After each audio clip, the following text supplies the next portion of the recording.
seeking out sterling trainers like Mr. Ashby to conduct it.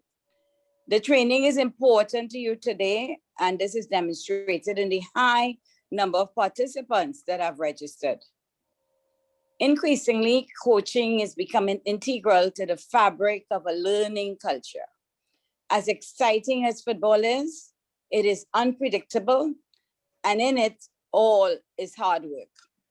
All the sacrifices that players and everyone else have made comes down to just 90 minutes that will never come back. These 90 minutes can determine your future and those entrusted to you to coach.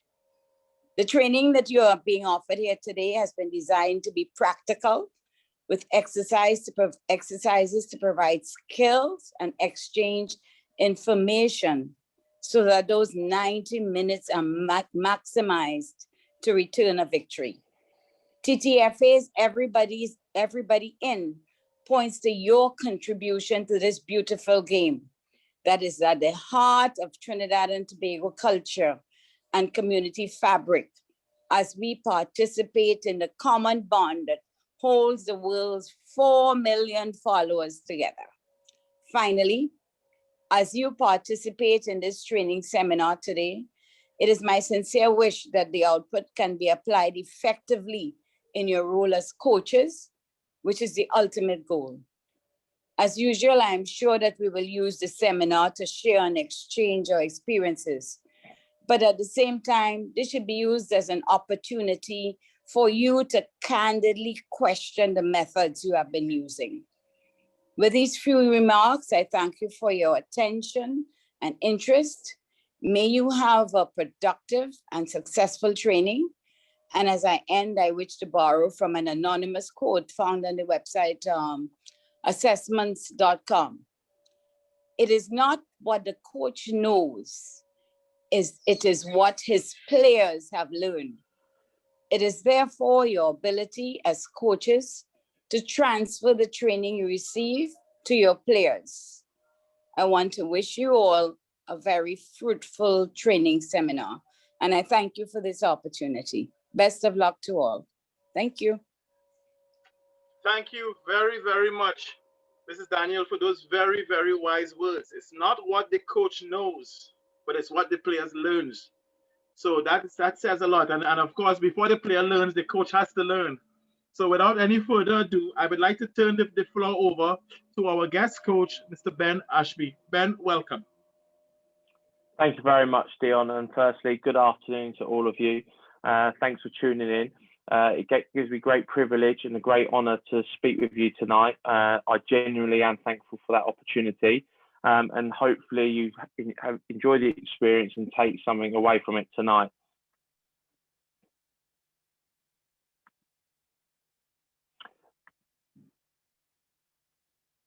So just something I want to clear up at the start. I don't have all the answers and I never profess to be anything special. But what I will hope to do is, first of all, I'm here, just a guy called Ben, and I'm here to help. But in my role and what I will do tonight, I hope to be able to pose just as many questions as I will give answers. I also believe that I will take plenty from tonight myself. I believe that you can learn just as much from all different coaches, from all different walks of life, from all different backgrounds. And that point there that I will hopefully be able to take something as just as much as you will. So as I said just a minute ago, I hope to pose you just as many questions in your own minds as I will potentially give you answers, and I'll give you ideas. I hope also a few seeds in your minds as well that will perhaps you'll be able to take away and reflect upon in terms of your practice, your delivery, and how that perhaps applies to your own environments. What I want us to do though, okay, initially is if you can use the chat function. We've got a very video in a minute that I'm going to show you. So just familiarize yourself with that chat functionality.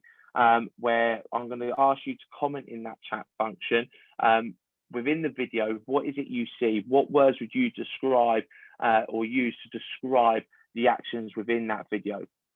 But before I play that, just give you an outline of what I aim to cover tonight, and give you a little bit of flavour of what's in store in the next hour or so. So we're just going to have a little look at some detail around how you may look to construct a coaching curriculum and how you may look to actually go and deliver that curriculum. So that's going to be done in terms of looking at different ways that we may deliver. We will then hope to look at the needs of the players.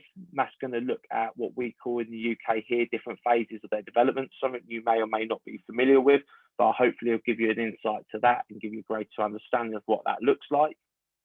And then finally, okay, we're going to perhaps have a little bit of reflection around, does our delivery change for players of different ages? And why should it potentially stay the same or potentially change? And there's going to be a lot of active participation with you guys, having a number of discussions around some of the points that we're going to cover. Now, we're going to move on to the video. As I've said, I want you to use the chat function to be able to comment within the chat what you see or what words would you describe to see in the next couple of minutes within the video. From a corner. Oh, it's gone all the way through. Would you believe it, with just 2 minutes on the clock? Lewandowski took a hop and a skip, and he strokes it home.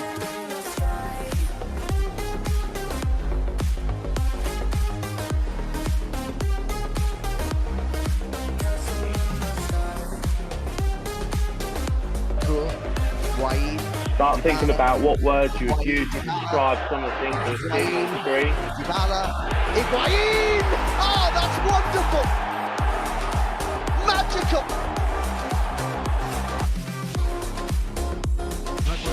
No hay fuera de lugar, dice usted, cuidado con esa, y está. Le arranca la etiqueta de gol esa pelota. El balón con el exterior para adentro. Y esa pelota que andaba en David Soria, pues seguramente lo más difícil lo he hecho. El Atlético de Madrid con este pase que a Trippier, que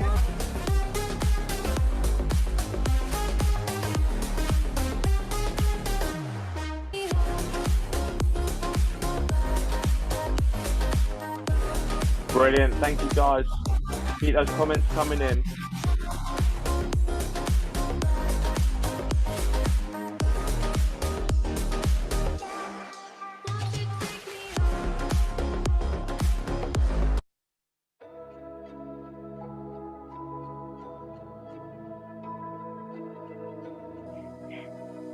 So why is it so hard to let you go? To let you go. So why? To let you go.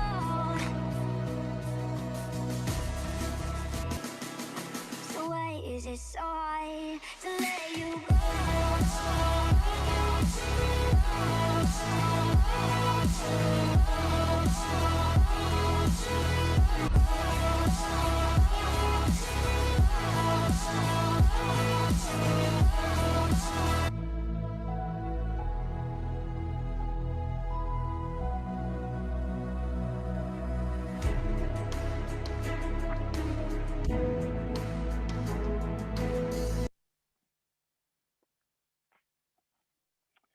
So thanks everyone for commenting within the chat. There's some great ideas. I see things around good technique.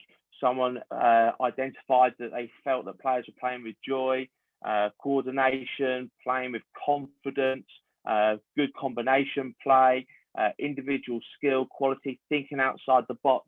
But I feel for me, there was one that also cropped up a couple of times. And when I look at that, and it was also interesting when I viewed that video or started to put that clips together, that there was examples of both times when our team's in possession and level of creativity when our team's out of possession, but exactly that creativity, perhaps just thinking of something a little bit outside the box, thinking a little bit different, and just adapting to the situation, something that perhaps as coaches we wouldn't ordinarily coach day to day or within a structure, but players have recognised that and adjusted to that.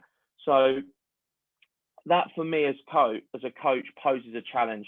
How do we then impact the players with our coaching so that we're not producing robots, players that look and feel the same, perhaps all play in the same way, but perhaps encourage players to be able to play with that level of creativity, play with that level of freedom. Now, there is perhaps an argument or a huge discussion around, does that look different from perhaps a performance environment whereby perhaps as teams, as coaches, it's important that you go and win those games, you go and get those 3 points, you win competitions. There is perhaps that requirement to perhaps be a bit more structured and rigid in terms of your delivery or the framework that you want your players to work within. But certainly within a development environment, can you encourage your players to play with that level of freedom? And I suppose certainly from my personal experience as a player, through my own development as I was developing as a player, I very much experienced what you see there. If we're playing out from the back or we're trying to attack the opposition's goal, it would often be our own half or certainly into the opponent's half. Okay, no risks. Don't take any opportunities for fear of mistake, for fear that if a mistake happened, it would obviously return an opposition opportunity at goal. It would perhaps mean that we concede. But in the final third, in the oppositions in and around the penalty area, we're perhaps afforded that opportunity to play with that freedom. But what does that do in terms of restricting the players' development? What does that do in perhaps restricting players' thought idea and concepts around perhaps having that freedom and creativity in other areas of the pitch? Can we as coaches then have the challenge of actually supporting, creating the environment and allowing players to play with that level of freedom regardless of where they're on the pitch, regardless of the situation, and reassure them that it is possible that, okay, it may end up in a mistake, but then how do we manage that as well?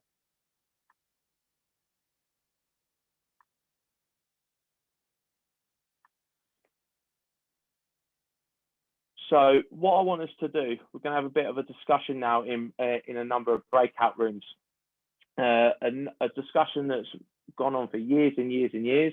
I'm sure many of you perhaps have discussed in various different courses, conferences, with peers and colleagues. What I want you to now do in your breakout rooms, I want you to have a bit of discussion and debate. So those players that we've perhaps seen there for the last 2 and a bit minutes that played with that level of freedom and creativity, and perhaps from your own experience of working with players of all different backgrounds and all different levels, are they born or are they made? So from your own experience and from your own views, when you're in the breakout rooms, discuss, don't be afraid to check and challenge each other. As I said, my belief is that coaches from all different backgrounds have a valuable point. There's no such thing as a bad point. And that's what we're here to do, is challenge our own thinking. Can we have a discussion around our own beliefs? And then we're going to have some individuals contribute or feedback what was discussed in their breakout rooms, okay, about whether they felt players, are they born or are they made? So Yale's just going to manage now putting you into a number of breakout rooms. Once you're in there, introduce yourself to your peers and then have a discussion for about 5 minutes.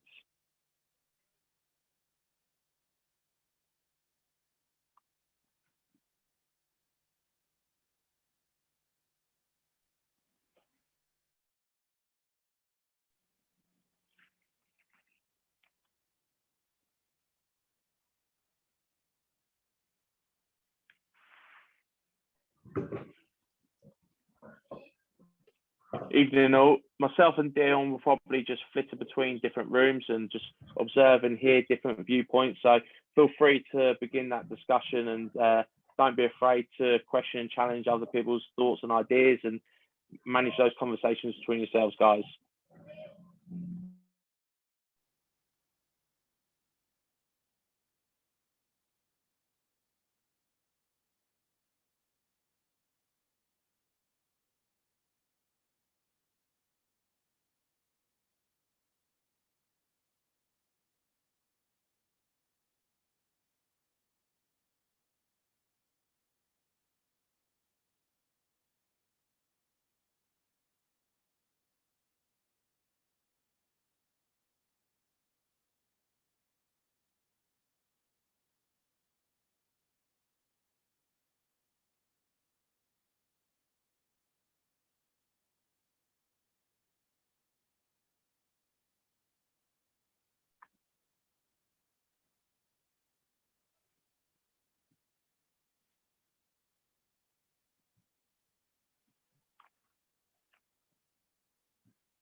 Cheers for managing that, Yale.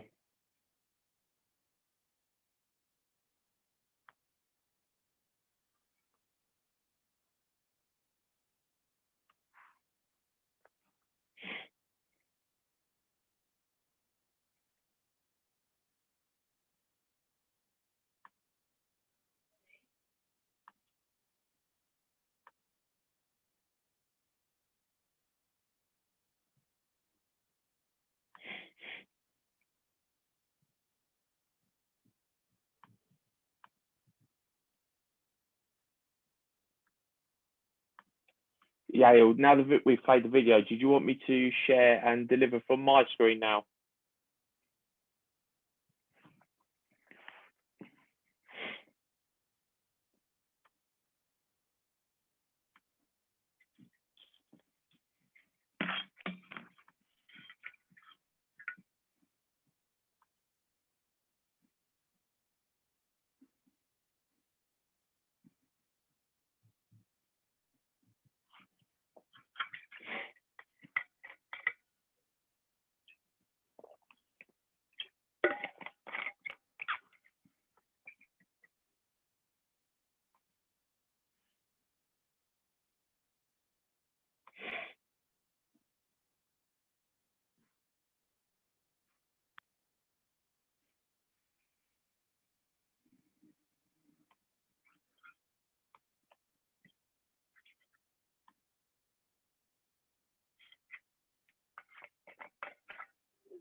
Is that everyone back in from the breakout rooms now, Yale? Not as yet. They're coming back in just now. Not as yet.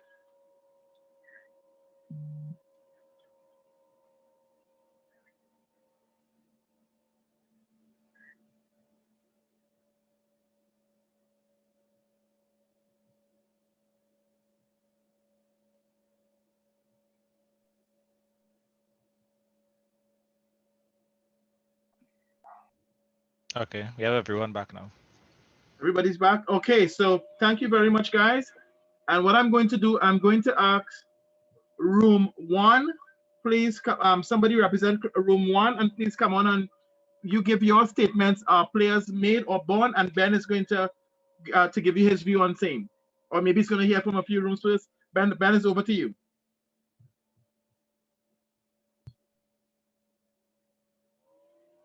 So do we have somebody from room 1? Yes, this is Coach Sidano from room 1. We believe that players are made. Some may have that natural ability, but for the most of it, players are made.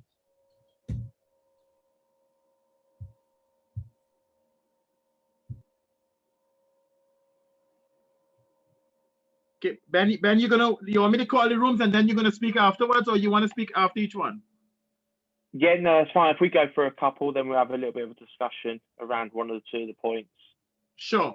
Can we have somebody from room 3, please? Room 3.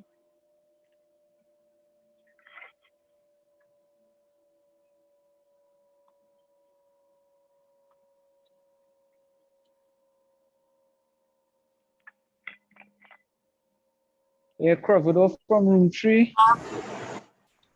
Hello? Yes, go ahead. We're hearing you. Go ahead. Right, good. I believe all players are made. All players are made. And was that the consensus of your group? I kind of fall out of the group, but that is my consensus. I didn't hear All right, no anybody problem. else Thank you very much. Can we have somebody from room 5, please? Derek King, room 5. Hi, Derek. Go ahead, please. Yeah, some were made and some were born. We had a, some said majority said they were made, but I think it's all about the coaching, because as a youth player growing up, you will know from watching a guy, one of the youths for the first time, if you know he's destined for greatness, right? And then some players develop a little later on. So it's all to do with the coaching. Okay, thank you, Coach Derek. Can we have room 10? Somebody from room 10, please. Yes, good afternoon, everyone. Bernard Alam from room 10. Yes? Yes, go ahead. Go ahead, Coach. I see some interruption there. All right. Yes, so we in room 10, we believe that players are born with their natural skills, but they have to be developed. Those skills have to be developed. Some of them develop the skills on their own, on the playgrounds and so on. Some of them would have to be developed by the coaches, right? But they have to be first born with those natural abilities. Thank you very much. And I'm going to take one more room, room 6. Room 6. Good afternoon, everyone. Good afternoon, my dear. Go ahead. Good afternoon. Linda Bramble from room 6. Hi, Linda. For us, we believe that it's a mixture of both, because of the fact that the genetics that the player would inherit from their parents.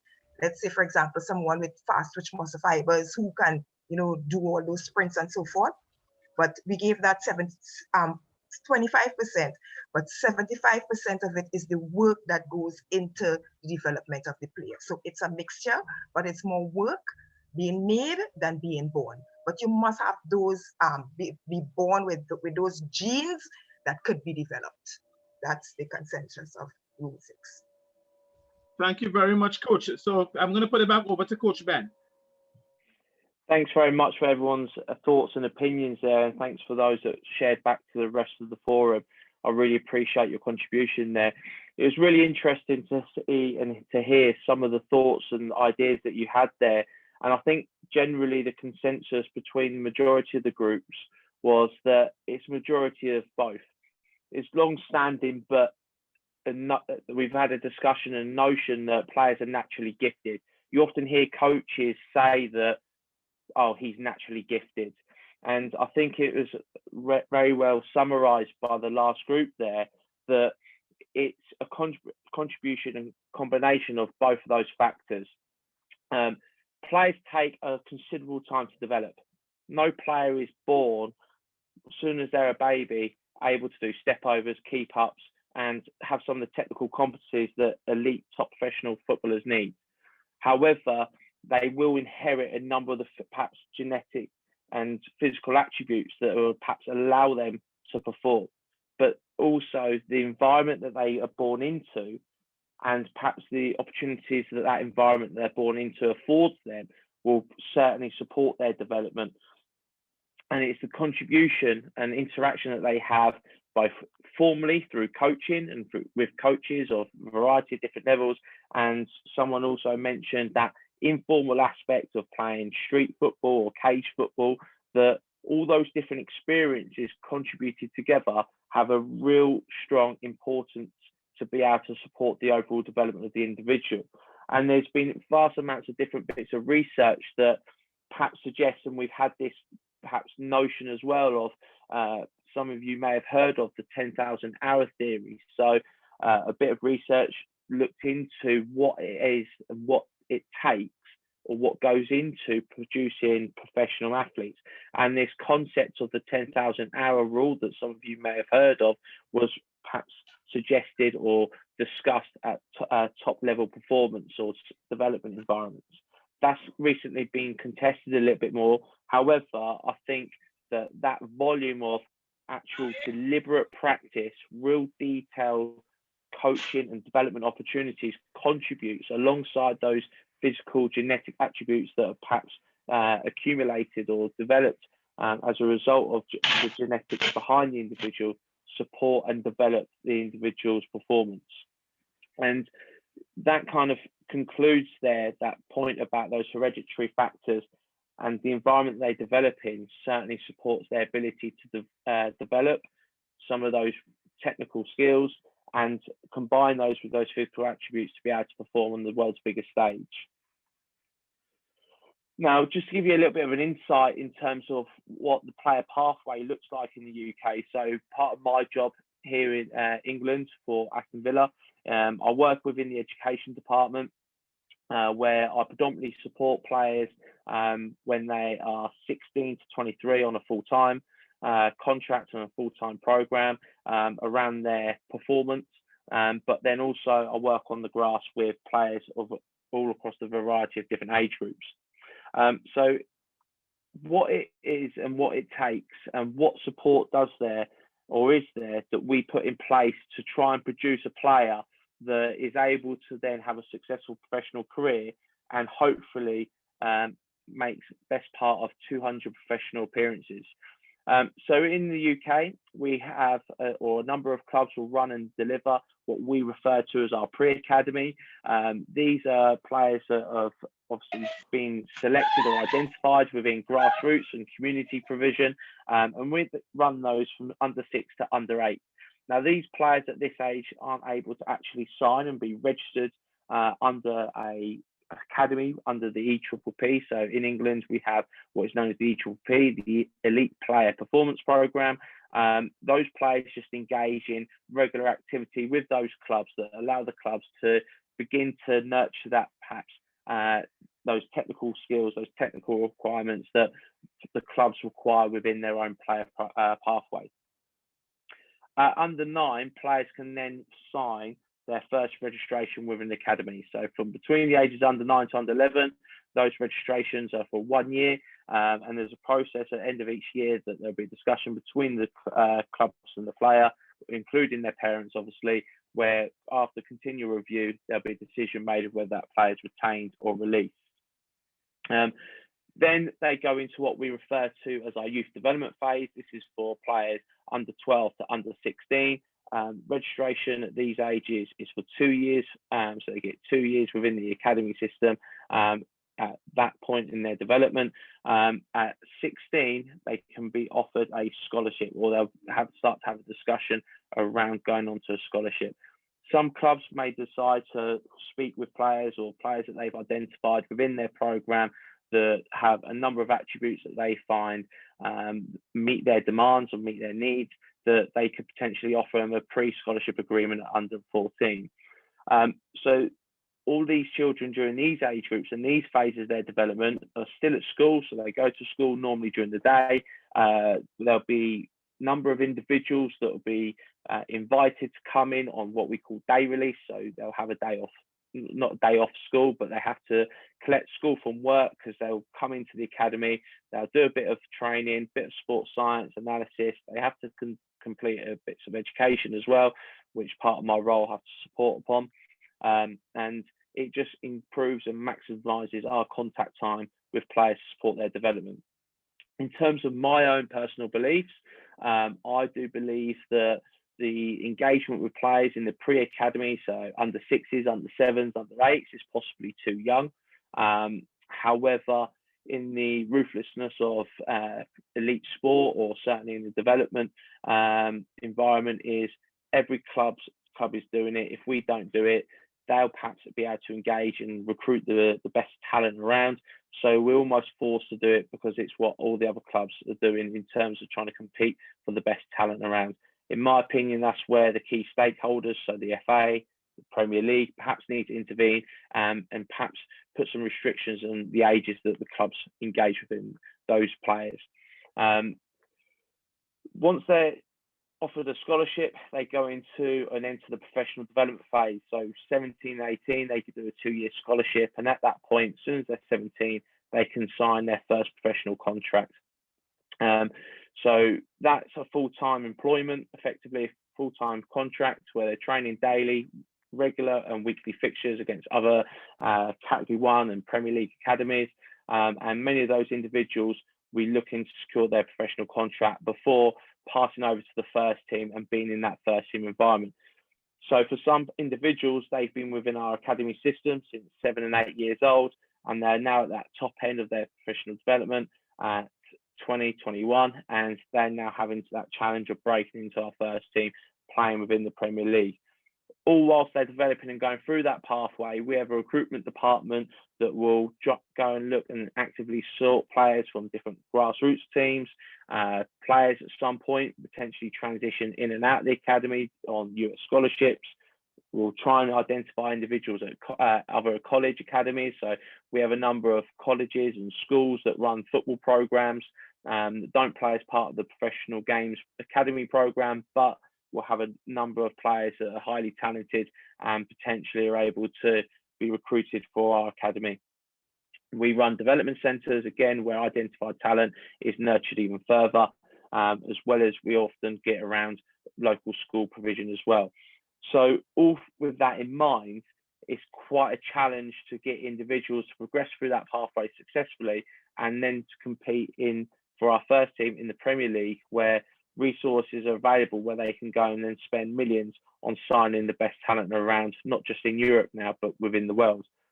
We feel it's invaluable and really important that there's a network around that player in supporting them through that journey, supporting their development, managing not just the technical and tactical element of their performance, but also managing their emotional and psychological side of their performance, managing perhaps any external influences.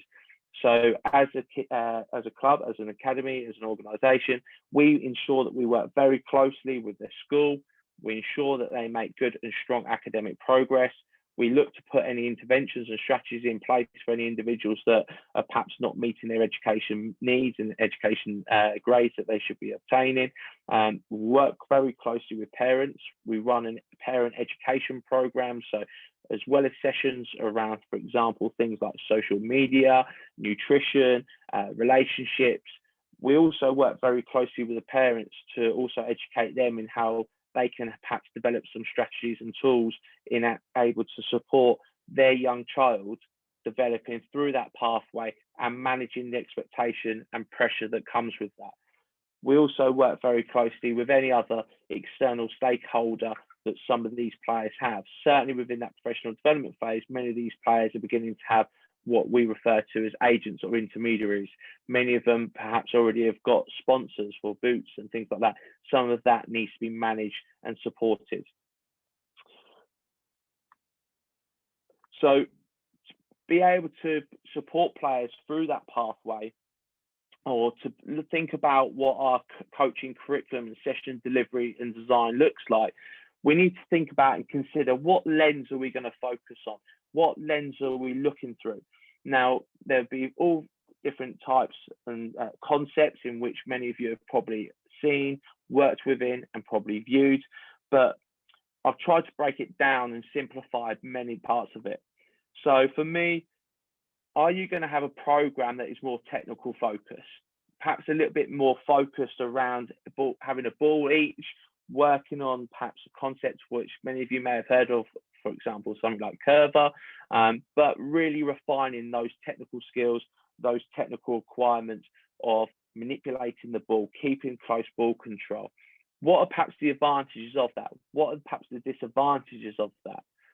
Just in terms of my opinion and my preference, and also a lot of what I've experienced, that those technical requirements are invaluable for the younger age groups. It's essential those younger age groups and players of a younger age have those technical attributes to be able to what we refer to as managing the ball. They're able to secure possession, then they're able to move the ball in a way which allows them to do whatever they wish to do next. Is your curriculum or is your session delivery, is it going to be more skill focused? Are you going to put players in opposed situations? What does that and how does that look like in relation to the game? Is it also relevant to perhaps their age and the stage of their development? Certainly for us within the environment that I'm working in at the moment, the closer to they get to what that business end, that professional development phase, where we start talking about things like scholarships, where players are going to be getting paid and professional contracts, it's important that anything that they do from a technical aspect, they can also relate from an opposed and relation into the game. Also, is it going to have or potentially going to have or a need to have a tactical focus? Now, to take that further, are your sessions going to be a bit more practice-like? So perhaps if they're a bit more practice-like, they're going to have that opportunity to develop that technique, or are they going to be more game-like? Now, sessions can be designed in a way that move along a continuum that if they're more practice-like, okay, you're going to have less decisions to make, or the players will have less decisions to make. Their players are going to have to problem solve less, and perhaps their development of understanding the game is going to be less than what sessions are perhaps if they're more game-like. The closer or more you design sessions that are more game-like, the increased number of decisions players are going to make. More problem solving all of a sudden is going to occur. They're going to perhaps develop their understanding of the game. Now, certainly during my journey as a coach, when I started coaching, certainly working with players of a younger age, I'd want my practice to perhaps look more practice-like. Reason being, it looked nice on the eye, players looked engaged, they looked like they were doing something. But actually, if it looks nice, are they being challenged? Are they being stretched? Are they actually finding the challenge or the practice that you put out for them difficult? Sometimes as coaches, can we perhaps be comfortable being uncomfortable when a session looks a little bit scrappy, looks a little bit messy, because it's a little bit more game-like. There's more mistakes that go with it, but with those more mistakes that are made, there's more opportunity for players to develop their understanding with the right interventions, with the right corrections that go with it. So similar, thinking about that continuum, there's three real types or structure of practice that we can look at. Constant practice. So this is where practice or a skill is constantly repeated. That might be just two players standing a short distance apart, constantly just side foot passing it. There's no real external influence. There's no real external challenge. They're just concentrating on that. Think about what the benefits of that are. Think about what the drawbacks are and how you might apply that to your own environment and perhaps what ages that would be most suitable to. We also have variable practices. So perhaps taking that concept of side foot passing two players from A to B, rather than just standing still between codes, we may make that more variable, where on an area where other players are working, they have to then pass through a couple of times through a gate and then dribble round and find another gate. Now you're having more variable outcomes. You're having to recognize space, perhaps. You're having to recognize opportunities to dribble, or perhaps when you might have to delay and perhaps keep possession of the ball because it's too tight and too chaotic around you. Players are developing perhaps awareness. They're going to have to start communicating and working out where to go together at the same time. And then finally, you have perhaps practices which are more game-like but referred to as random. These are going to have random outcomes at random times, and it will look and feel more like the game. As I mentioned, as coaches, certainly initially when we go into those types of practices, your desired outcome or what you envision when you're planning those types of practices do not come out initially. So what is your level of support, and how do you go and support the players during those sessions? But think of that continuum that I've just introduced. The more you can work in random practices, you're still going to have that increased number of decisions, that increased level of problem solving, and that increased level of development of understanding the game. The more you work towards that bottom end of constant practices, those requirements of decision making, problem solving, that perhaps support the development of creative players or players that play with that freedom and creativity that we looked at the very beginning, decreases. And that's not to say there isn't a need for it, but your session design and session structure and your curriculum that you design over a longer period of time, does it have enough ingredients of those different types of practices? Does it allow players to work along that continuum that allows them to experience both constant, variable, and random environments where they're stretched and challenged in different ways?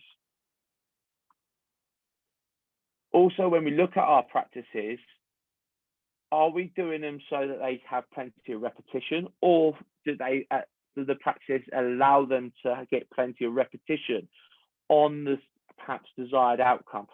Is it a skill that you want to see, or is it perhaps a strategy you as a group or as a team are trying to apply? Do they get plenty of repetition of applying that within the session that they're working on? However, regardless of what the session outcome is, what's the realism of the practice like? What's the realism of the session? Does it actually look like part of the game?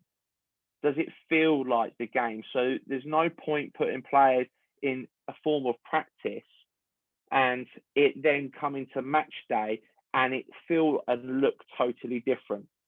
So one of the main challenges around the 10,000 hour rule is individuals and players can practice for 10,000 hours, but what actually was the quality and level of practice like? So we often speak about then it having to be deliberate. So your practice, is it deliberately realistic and look like and feel like the environment that they're going to perform within?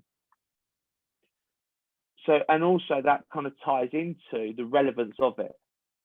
For me, players within that player pathway model that I introduced a moment ago, is there a requirement for them to start understanding how to defend in a low block or how to play a high press 11v11? Their games program, certainly here in the UK, is very much around small-sided games. And certainly for us, within the environment that I work within, it's very much technical focus. There's that importance and value on, as I mentioned, managing the ball.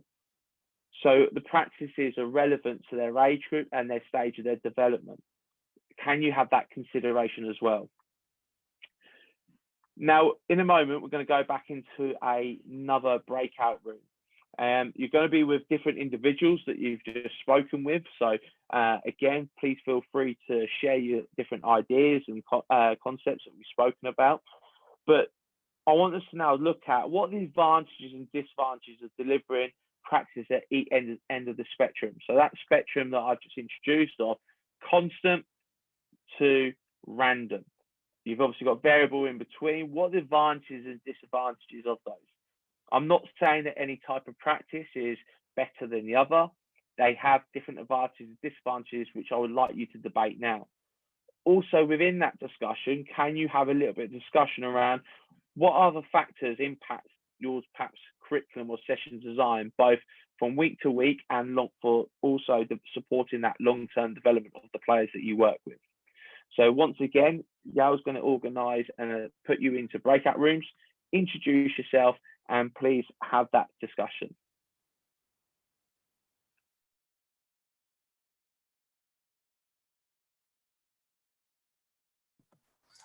Good afternoon, everybody. Keith Williams.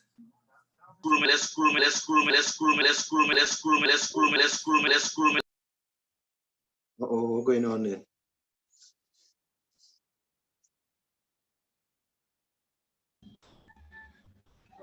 Here they are again, guys.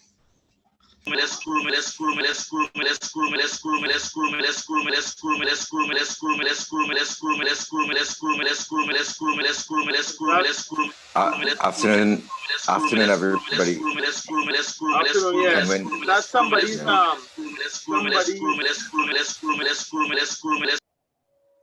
Oh, I think that was probably Somewhere. Kenwin's thing. So you guys go ahead and Yeah, discuss, please.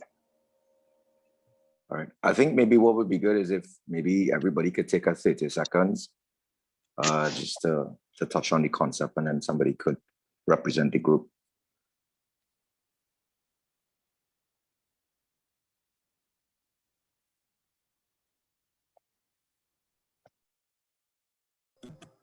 Can someone just fill me in back on the question? I'd stepped away to the washroom and come back.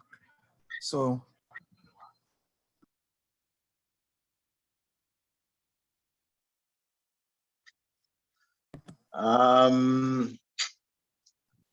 Good afternoon to those who weren't in the group with me before. Bernard Alam from Tobago.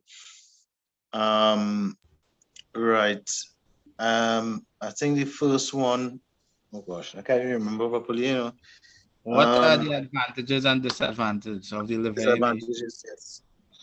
That particular curriculum. Right. So, yeah, so we're basically starting at constant and moving to random, right? And what would be the advantages and disadvantages from week to week? Hi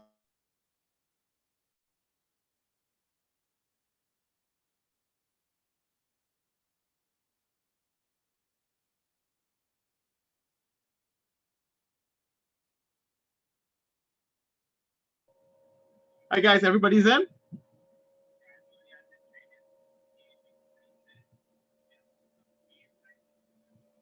Everybody's in a room? Yeah, everyone got moved into their rooms already. All right. So like, Ian, how I came back out here now? How do I go back into a room? At the bottom of your screen, you should see a breakout room prompt or a little thing. If you're not seeing it, you could just go over more, and it might be there. All right. So I go into breakout room, and then it says, okay, I can enter a room. Yeah, and you could just click join and go in whichever room you want to go into. All right, great. And Ben, if you can just jump in and out of a few rooms, please. Yeah. Yeah, I can see the breakout rooms. I just don't have that. It doesn't say join on mine at the moment.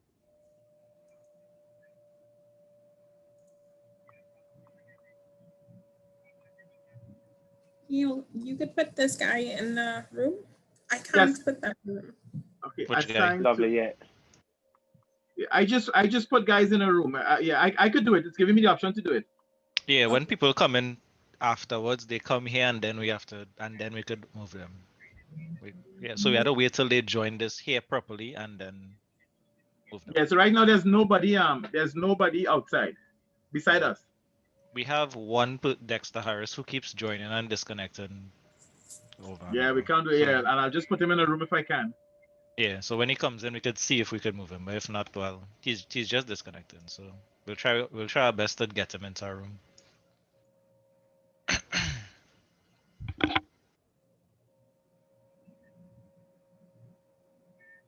Ben, are you in a room or no? Not at the moment, no. Could Rebecca or Yale, could you put him in one of the rooms, please? Yeah, sure. Yeah, please, yeah. Just so he could hear the coaches discuss, yeah. Yeah. I was in one a minute ago. There's some real good discussion in the room I initially started in. Say again, Ben, sorry. The room that the room I started in just now, there's some real good discussion there. I did come out of it to try and join another one, but I think it was Anthony Sherwood. I just clocked his name. Yeah, I was just in his room and I just came out. I forgot which room it was. I'll tell you in 1 second. Yeah. That's room 6. Yeah. Yeah, because he took good leadership in the room I was just now. So you could put. So let's put him back in. Let's put Ben in room 6 now, please. Yeah, I can't move into room 6 for some reason. I'm not sure why. All right. So yeah, I'm not sure, to be honest. Hold on, let me.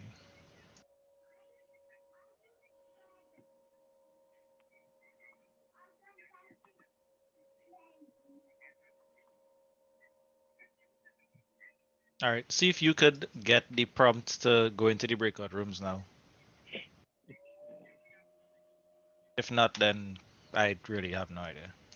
It's probably something I'd have to close it off and thing, but I don't want to close Yeah, off the I'm getting the option to go in and out rooms now. Yeah. Yeah, I can move individuals to But different you can't. breakout rooms. But you're not seeing the join on the right hand side. No.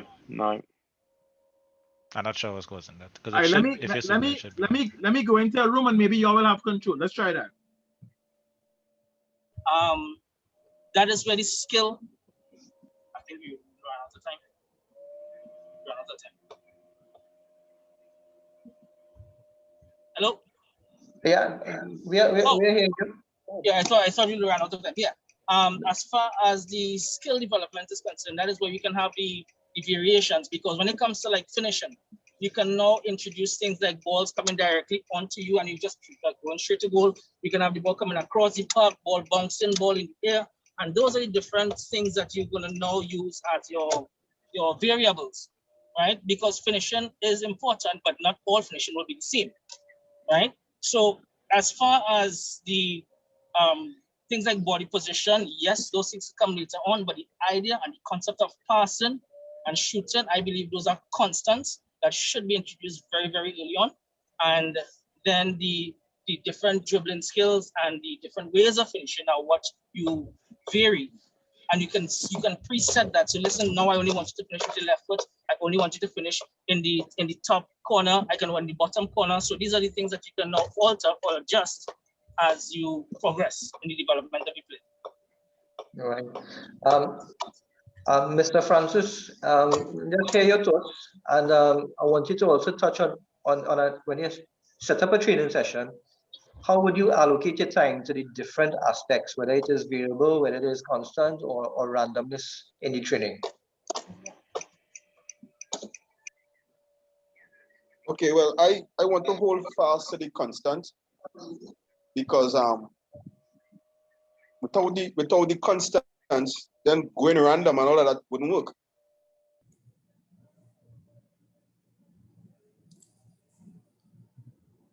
The breakout rooms will close in 1 minute, Dion.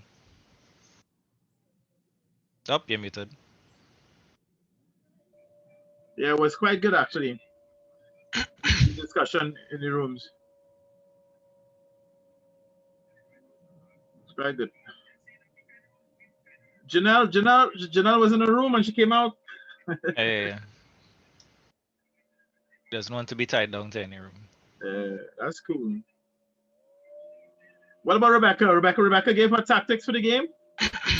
Janelle is looking for players, you know.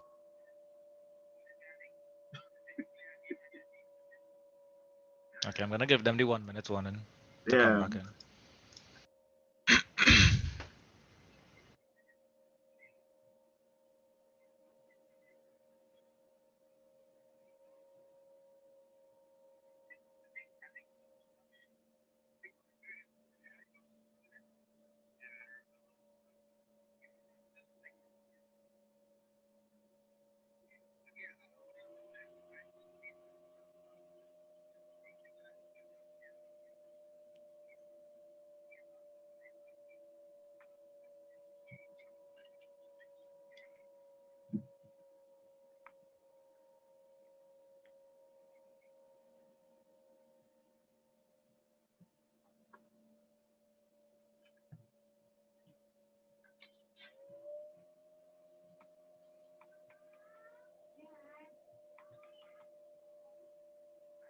Is everyone back?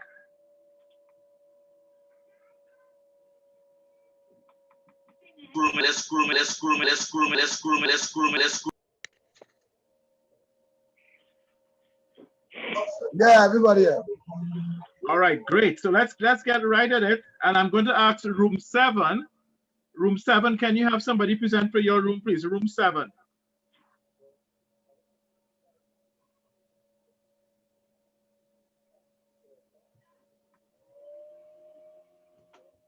Can we have somebody from room 7, please?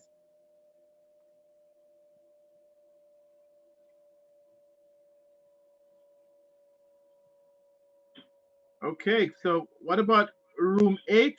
Can we have somebody from room 8, please?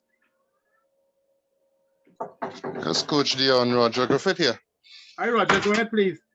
Right. So we had a nice consensus, nice discussion, and we all agreed on a number of points that It depends on the stage of preparedness, whether we are now doing developmental strictly or we preparing for competition. It was also noted that the quality and type of players that we have, that we may have to take more time on those that we have to develop, and that it all goes down to sometimes a great factor being the type and quality of players, the level of development the players are. And a number of things we mentioned also about getting prepared for competition as opposed to that constant development, and then what type of organization we work in, whether we are working with a professional team that is geared towards pushing out professional players, or we're in a developmental academy where we are taking from 8, 9, 10s and bringing them up to development. So we look at those factors as being relevant. Okay, thank you, Coach Roger. So that was from Group 8. Now can we have somebody from Group 2, please?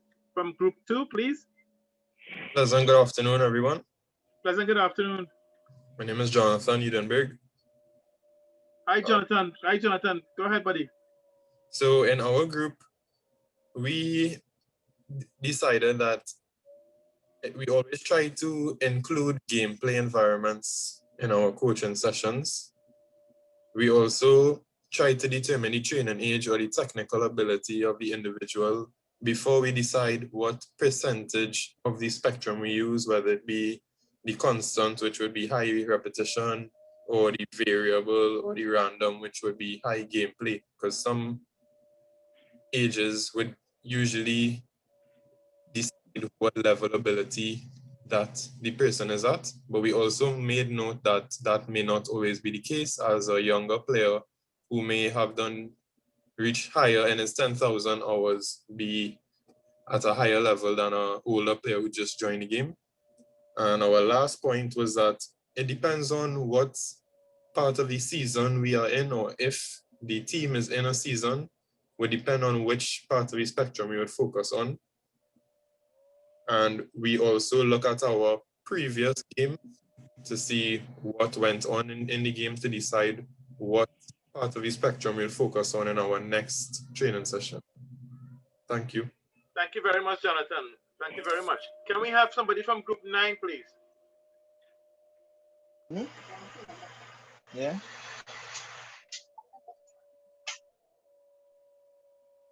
Group 9, can we have somebody, please?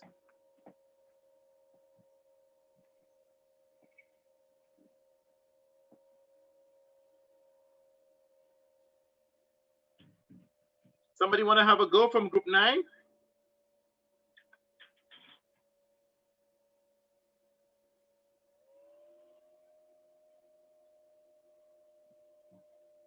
Okay, what about Group 4? Let's have somebody from Group 4, please.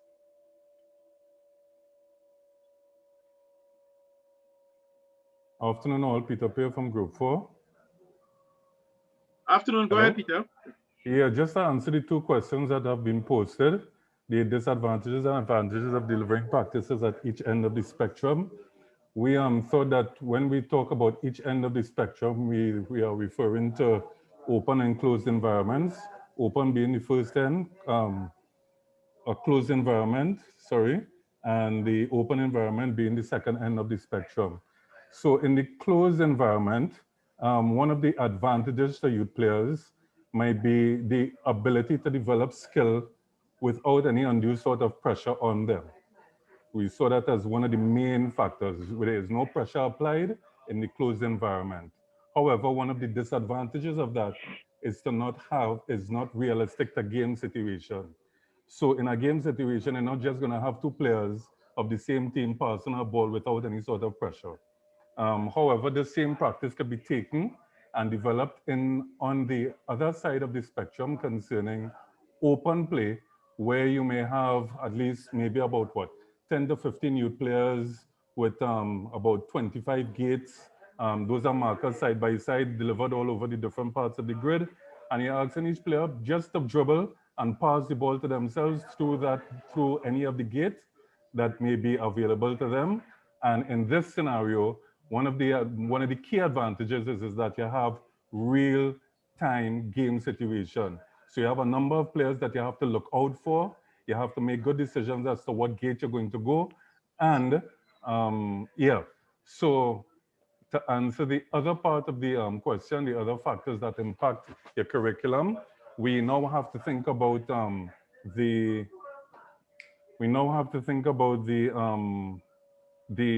level of skill that you have within your group. So do we want the same, the different levels of skill joining together? And if so, why? Do we want the same level of, or different levels of skill, sorry, joining together? One of the disadvantages of that is that it can bring down the practice for those highly skilled players, right? Whereas it may help the players of lesser ability to understand from the highly skilled players or to learn from the higher skilled players. So those are some of the things that we were looking at in both questions.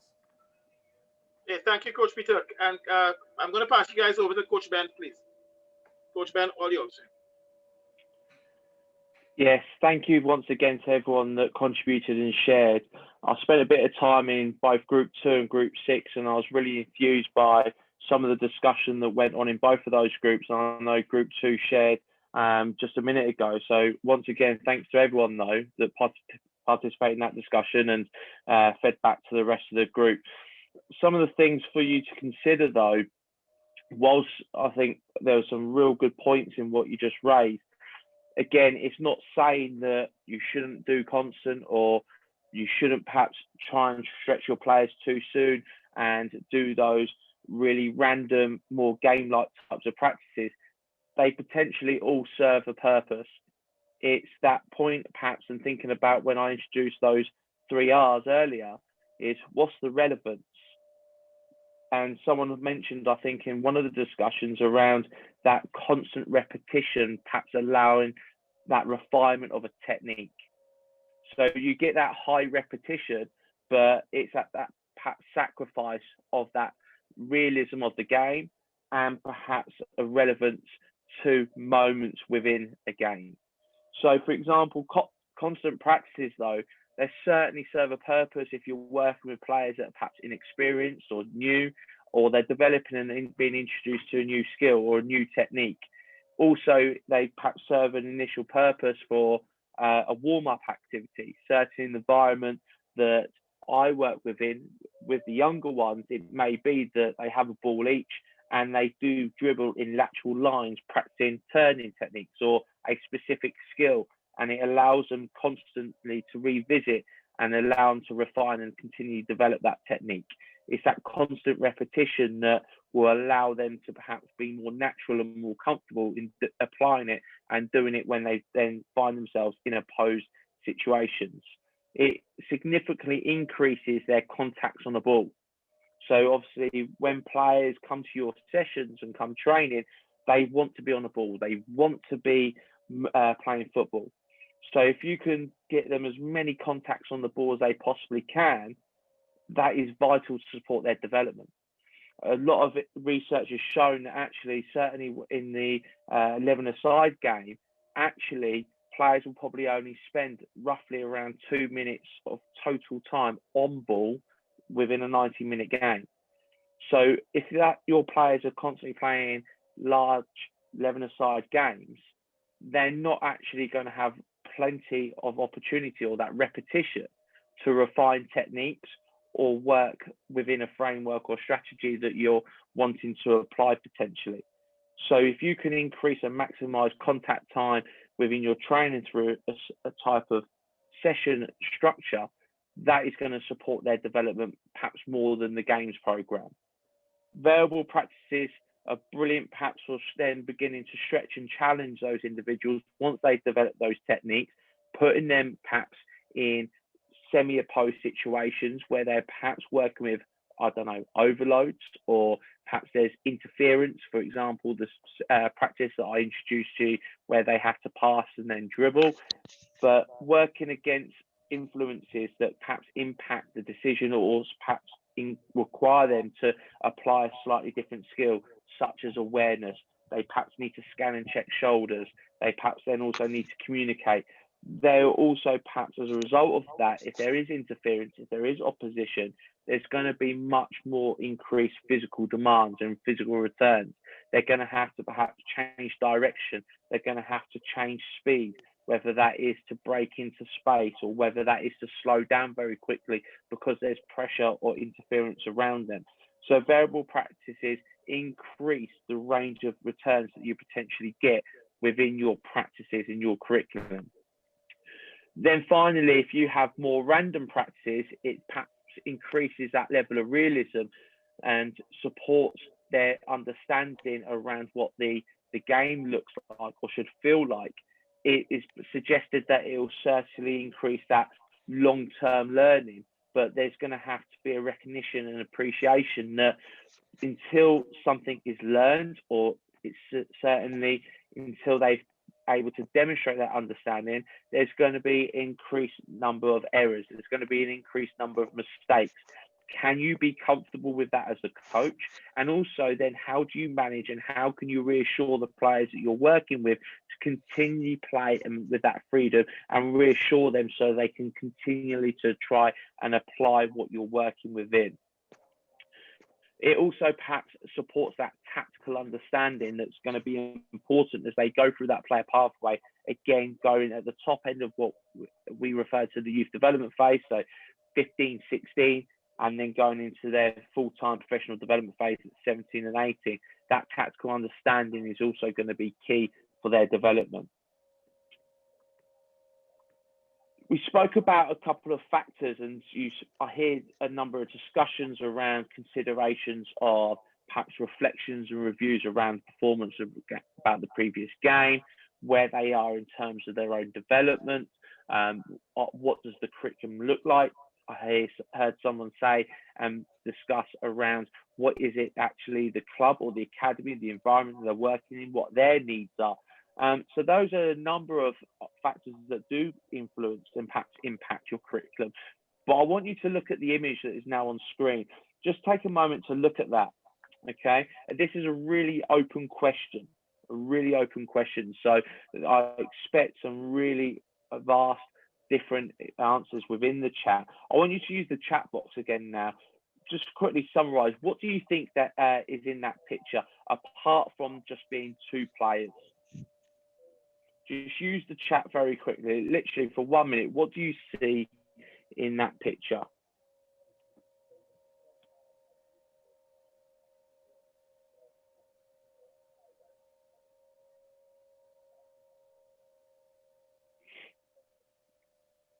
Brilliant. Thank you, Peter. Thank you.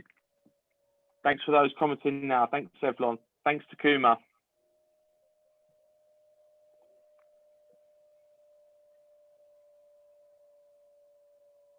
Thanks, Damien. Thanks, Yannick. Thanks, Clint. Thanks, Judy. Thank you. Thanks, Derek. Again, Yannick, thank you. Sheldon, thank you. Brilliant. Shamaya, thank you. Kenwin, thank you. Isabel, superb. Thank you. So many of you are starting to comment and recognise significant physical differences. Now, many of you that have perhaps highlighted in the chat there won't be surprised. These two players are actually the same age. So what you see there are two players of exactly the same age. This is a concept in the UK that is discussed between coaches and within our sports science department, who look at things like maturation, growth, nutrition and physical development as the relative age effect. So again, just in the chat, continue to share there. What do you think as a coach are the challenges that you have if you're working and supporting the player on the left? What do you reckon their development looks like? What do you reckon their performances look like? When you compare to the player on the right, again, as a coach, what are your challenges in supporting them? What do you reckon their development or their involvement in games and training looks like? So continue to use that chat, just share different ideas. So yes, Nicholas has put physical. There's going to be physical differences. Brilliant. Thanks, Marvin. Brilliant, Stefan. Again, might be different sizes, but the smaller one might have better balance and technical ability. Brilliant. Speed versus power potentially. Brilliant. Thanks, Yannick. Definitely suited for different roles within a team, may also have different qualities and tendencies as well.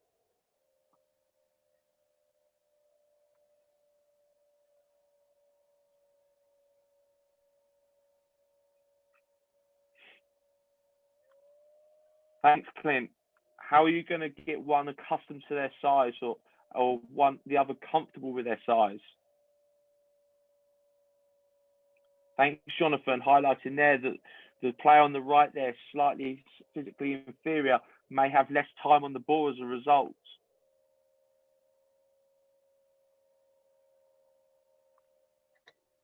Brilliant. So here's just a few things to continue getting you to think and consider. So the player on the left is quite obviously identified as what is perhaps suggested as an early developer, or certainly they're early in their physical development and maturation. So in terms of his challenge and how you support them in their development, what does that look like? It would perhaps be easy to think that because he's physically big, he is perhaps more mature than the player on the right. But we know that physical maturation isn't perhaps aligned to their biological age and their own actual maturity and the way in which they socially and psychologically interact with others. So again, how does that influence our expectation of the player on the left? But then also, how do we manage him? You would expect within their performances, there's that physical dominance and there's that perhaps reliance on their physical dominance. So how can we perhaps remove that advantage that he has? So perhaps taking that aspect away from his performance, so he is forced to then refine other aspects. How do you, and what areas do you support him within? So from my own personal experience of working with players that are early developers, or certainly players that are very strong in that physical corner of their development, perhaps lack the refinement of their technical attributes. Because if they have a poor touch, or if they ain't quite tidy with a pass, they can very easily recover or ensure that they don't lose possession, because they can outmuscle or outpush or get to the ball quicker, faster and more powerful than the players that they're playing with. So by removing that physical aspect, by playing them perhaps with players of an older age group, as one perhaps suggestion might be, that they are now forced, in order to perhaps refine some of the technical attributes they neglect as a result of that physical dominance. I've mentioned there around their chronological age versus their physical age, and as coaches not getting trapped or drawn into thinking that because of their physical age, they're going to be capable or have the maturity to handle high levels of pressure or level of criticism. You've got to then recognize where they are in terms of their mental maturity in relation to their physical maturity. Also with that, perhaps the player on the left as an early developer has always been an early developer, so has always been quite dominant within their own age group. So then externally, there's an increased level of expectation for them to continually to perform well, continually to perhaps be towards the top end of their age group. However, all of a sudden, if you're removing them from their natural age group and potentially placing them in an age group or work with players of similar physical maturation, that there's going to perhaps all of a sudden be what is viewed externally as a decline in performance because the challenge has increased. How do you as coaches or an organisation then manage that external influence? Can you also involve those external stakeholders, if it's parents or guardians or potentially certainly players as they get in that professional development phase? Can you also manage and keep relationships strong between other stakeholders such as intermediaries, so they're fully aware the rationale and understanding of why as a coach you wish to support their, on how you're going to support their development? If we then compare that to the player on the right, as we refer to as a late developer, as a coach, we still got to have the same questions. How do we challenge? Someone highlighted within the chat that because they're perhaps physically inferior, they're going to perhaps spend less time on the ball. They're potentially going to have get out muscled. They're going to get out sped, or someone's going to be more powerful to be able to get to the ball quicker than them. So how do we continually challenge them? Again, from my own personal experience, I've seen players with less physical attributes actually manage the ball very well. They recognize when they can retain possession as an individual, when to share it between teammates, and also when they can perhaps try and have that individual creativity and brilliance. They often then manage their physicality in a very positive way. But also when they don't have that success, how do we support them? Or if it's perhaps right for the player, if they're certainly inferior physically from other peer groups or other members of the same age group, is there a discussion with the player and the stakeholders around that player, so parents and any other invested parties, that actually they might be better suited for a period of time playing down an age group? There's perhaps that initial hit to the ego that they see as a negative because they're playing a year below their age group, but actually can you demonstrate and explain that there is advantages of playing with players of similar physicality that will allow him to have that physical challenge, allow him to develop that understanding of how physically to continually use his body, perhaps also have some physical dominance at times, but also apply the different technical and tactical requirements that is required. Also, with those players that are late developers, how long as a club, organisation, environment that you'll work with your players, how long do you wait for them to develop? You'll hear and see many players such as Oxlade-Chamberlain speaks very openly that he often, through his development journey, played down age groups. And how long do we, as coaches, wait to see how long it is for them to flourish, how long it is before they develop?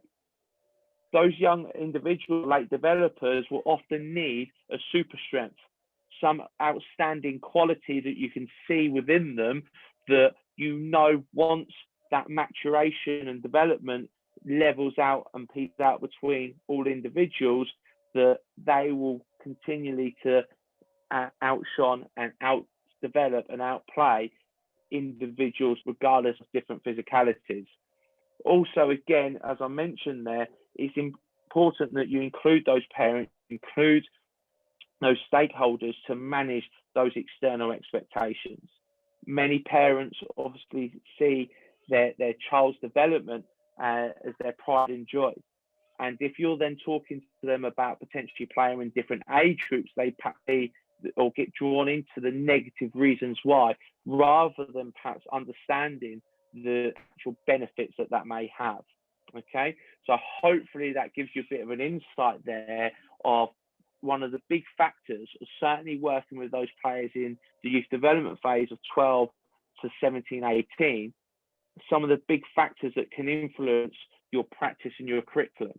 Because the player on the right there, is he going to be able to cope with practices and curriculum that's constantly putting players to work in extensive areas of pitch geometry that's really big? The player on the left will physically be able to cope with that very easily. Big pitches, big spaces, big sprints, and so on.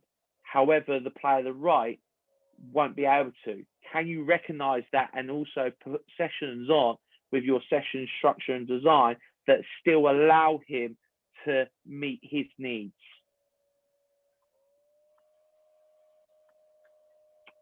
So when you're looking at your session and your design and your curriculum, we've spoken about constant, variable, random, and the advantages and disadvantages of those.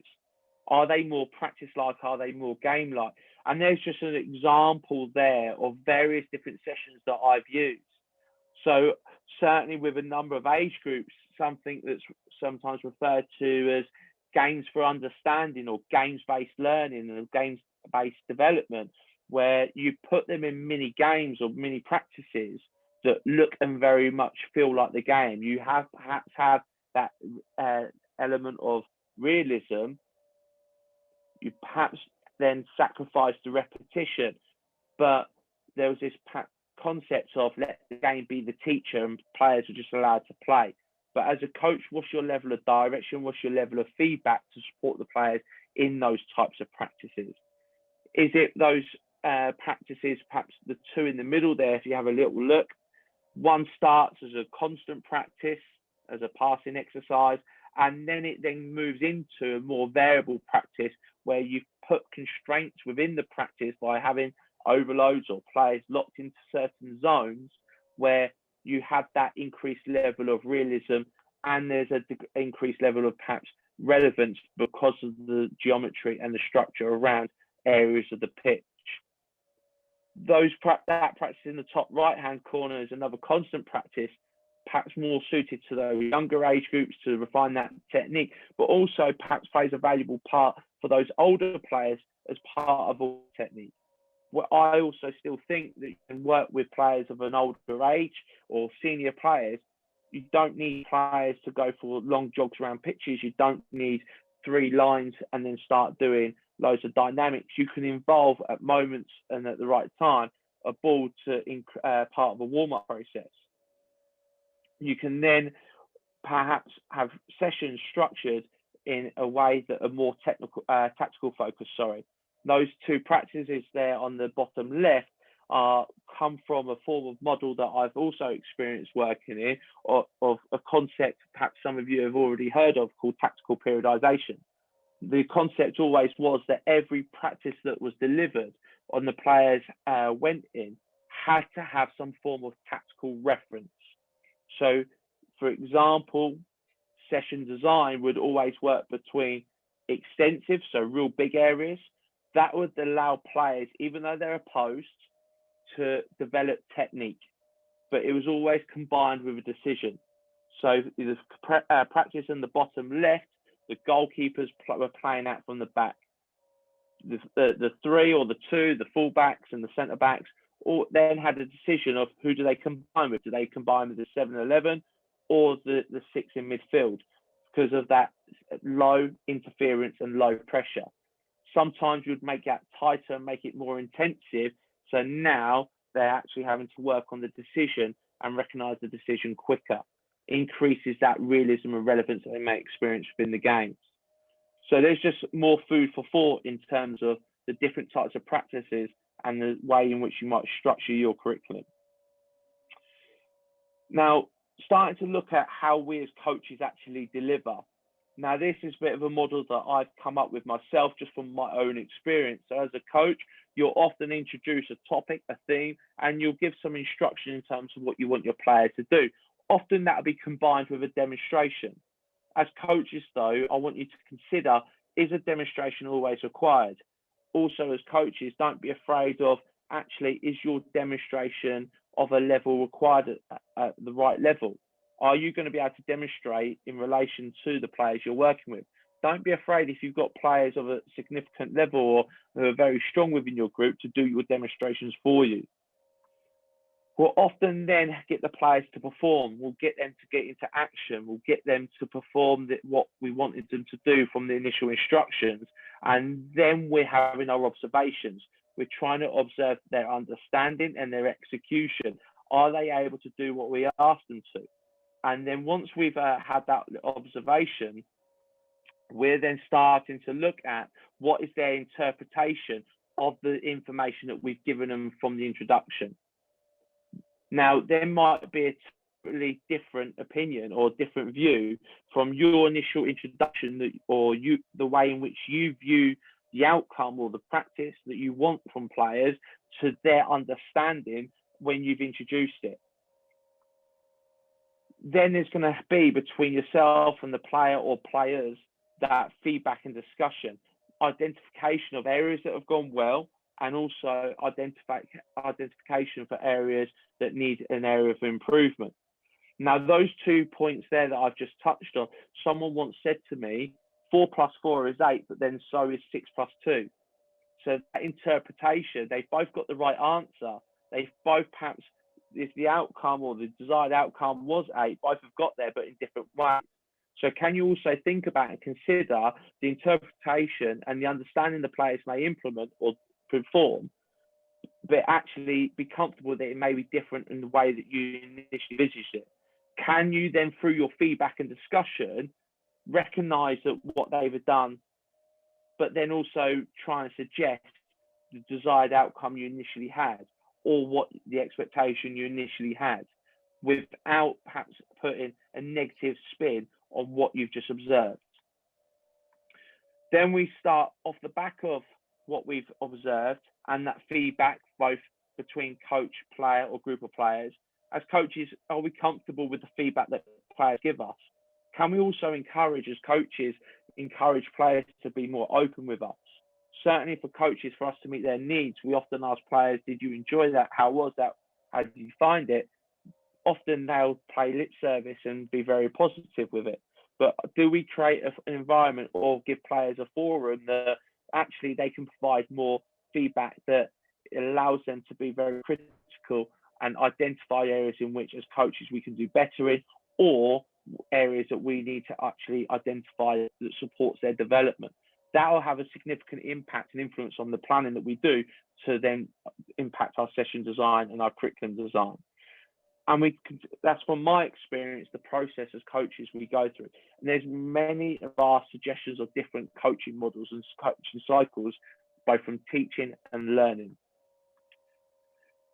So with our coaching styles, again, I believe it goes from across a continuum that many of you will be have an understanding and aware of those different coaching and teaching styles, from what you see there on the left-hand side as very autocratic and command focused, to right on the right-hand side, very laissez-faire, very relaxed and very player-led. Again, for me, when I get asked, or when I've been asked to engage with other coaches and coach education in the past, I've been asked, what's my preferred style? I believe that is my style is very much impacted on a number of things. I also think that you've got to work across and between that continuum. But if we're working towards that left-hand side where we're more autocratic, it becomes very coach-led. As a result of that, if it's coach-led, players are very limited in the decisions they're having to make. Often the coach actually is making the decision for the players. It's going to be a number of orders given to players. Can you think back of moments when either professionally in your work or your employment, or as an athlete when you've performed or you've been a player, that you receive strong and straight orders, how that makes you feel? You don't get any contribution of that. Again, that interpretation of it may be different. So if a player doesn't or interprets the coach's opinion slightly differently, and there's a mismatch and a misalignment of that, how's that going to perhaps manifest within the player? How do they then manage that, and how do they then perform as a result of that? Many players will just continue to do what they think is best and want to do. Others will continue to do what the coaches are, because they want to please their coach and manager. With that autocratic style, though, it does present itself a very tight structure, very often managed and delivered through carrot and stick. So there's a little carrot and reward for players for doing what is done, or sometimes there's a punishment if things aren't done in the way that was instructed. And often those individuals that use that autocratic style will not justify the reason and rationale as to why they want things in a certain manner.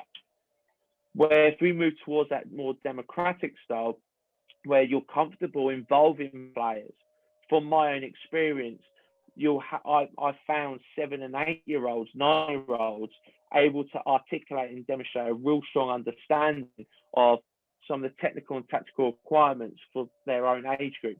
Very much at times well advanced players are under 11 and under 12 and under 13. Don't be afraid to involve players, give them to have their say. We, in the environment that I work within, include the players in what we call our game plan. So we have our coaching curriculum. We then know who we're playing at the weekend.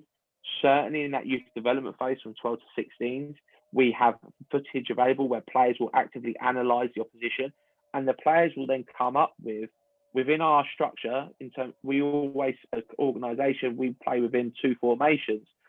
They will then come up with game plans. So they'll decide, are we high pressing? Are we low blocking? Are we looking to play through or round?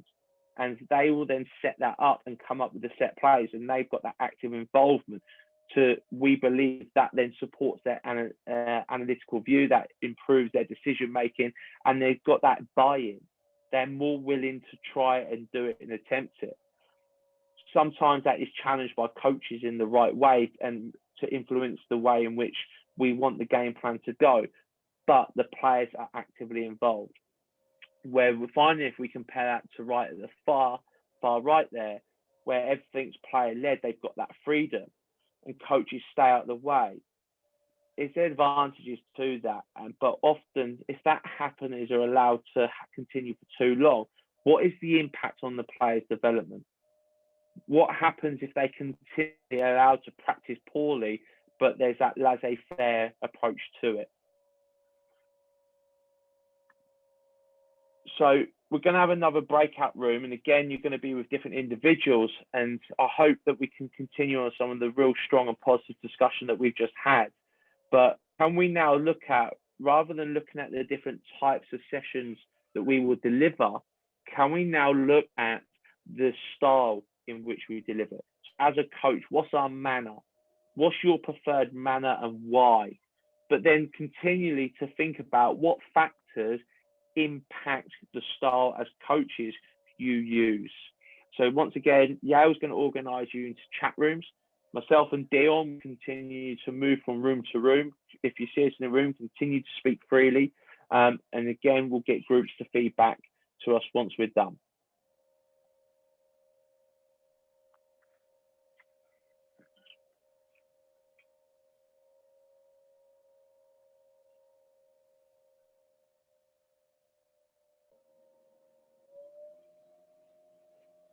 Good day, everyone.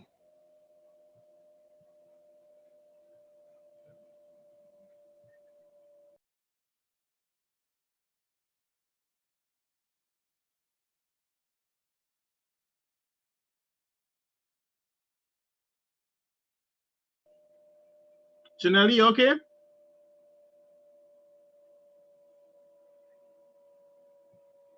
Janelle, where you going?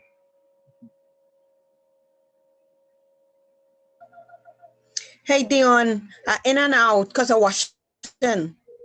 All right, so all listening. Right. But how yeah, you it's find Saturday. Interesting. We have to figure out something. I mean, for me, it's a bit hard, but maybe for the coaches, it's better. Yeah. Yeah, it's for a me, lot it's of a bit, information, though. A lot of bit information. hard.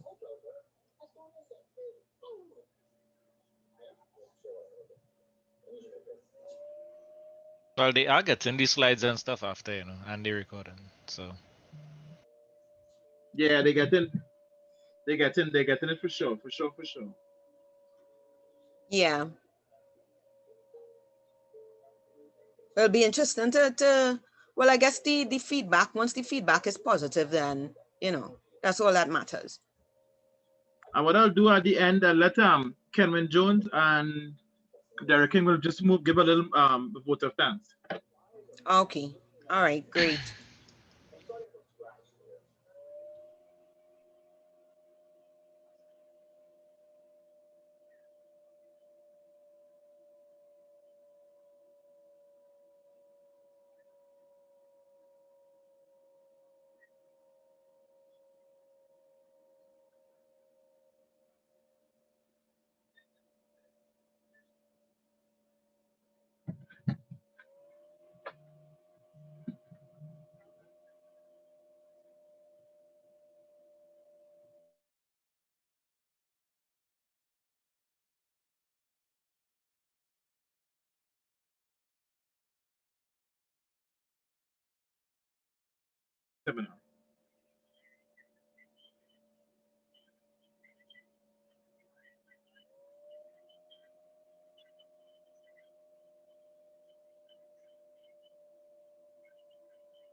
Not a problem at all. That'd be my pleasure. All right, cool, buddy.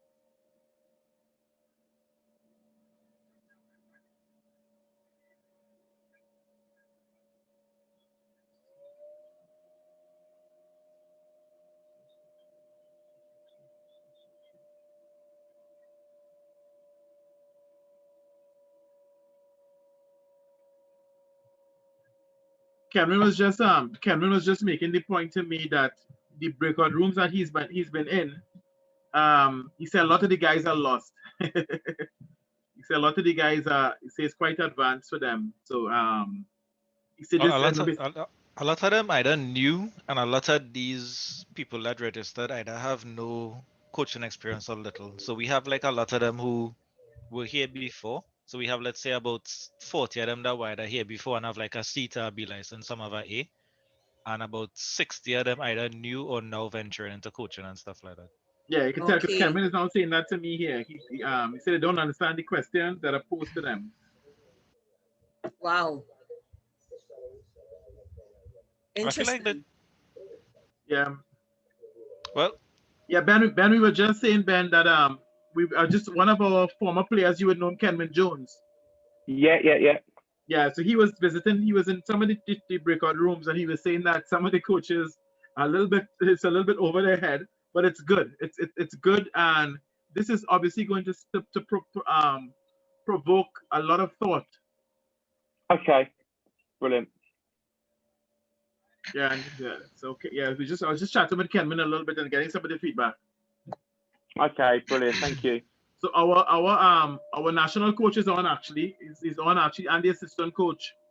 So I'll ask the assistant coach to say a few words at the end, and Kenman will say a few words also. All right, no worries. Thank you. How much more time, Ben? How much more time you anticipate? I'm just trying to have a little look now. We're literally a couple more slides, so yeah, I reckon another 10-15 minutes. No, that's good. No problem at all. No problem at all.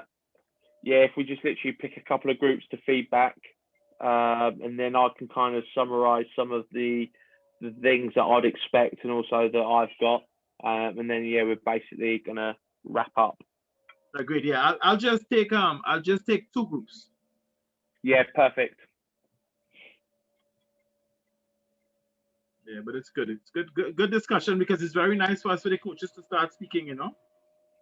Yeah, a couple of groups I've been in. I mean, the last group I was just in, everyone was a bit reluctant, and I had to probe a little bit, but there's some real good stuff there. So hopefully, like I said, it's sown a few seeds in their mind and just got them thinking. Yeah, that's cool. That's cool. How much more time, Yale?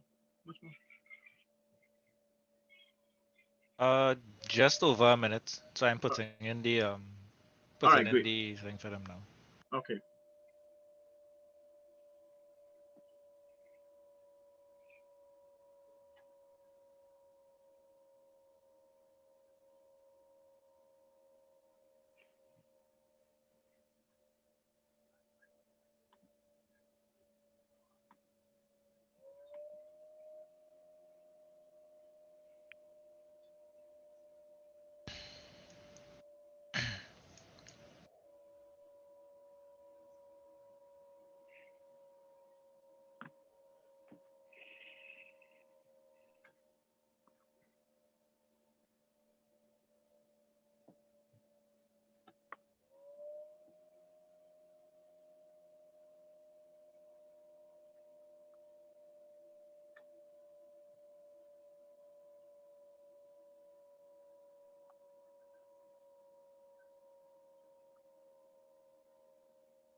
They're starting to come back in now, are they? Yeah, they have like 30 seconds. Okay, brilliant.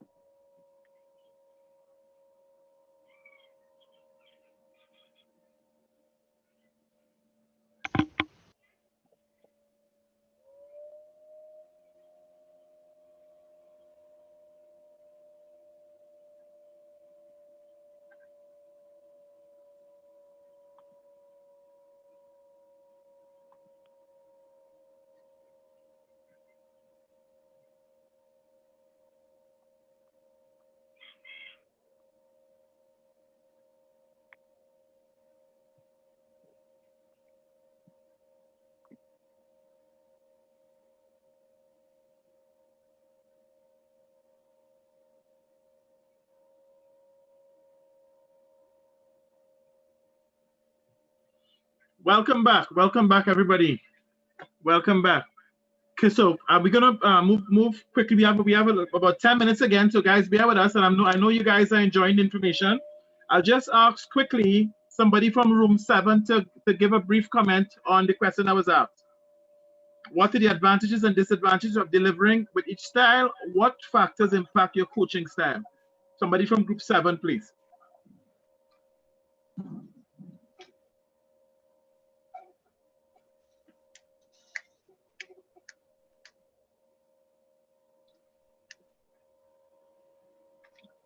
Somebody from group 7, please. Hi, Coach Sidano from Group 7. Our discussion would have focused a bit on the autocratic in terms of it not being one of the best styles for coaching, because one of the main disadvantages lack of decision making on behalf of the player, which is something that we would want to encourage and develop in players. So that is definitely a disadvantage. In terms of advantage for autocratic, I could see someone saying that, you know, there are coaches who are that way and it works. I mean, I would have liked to go a little more in depth to find out more about it.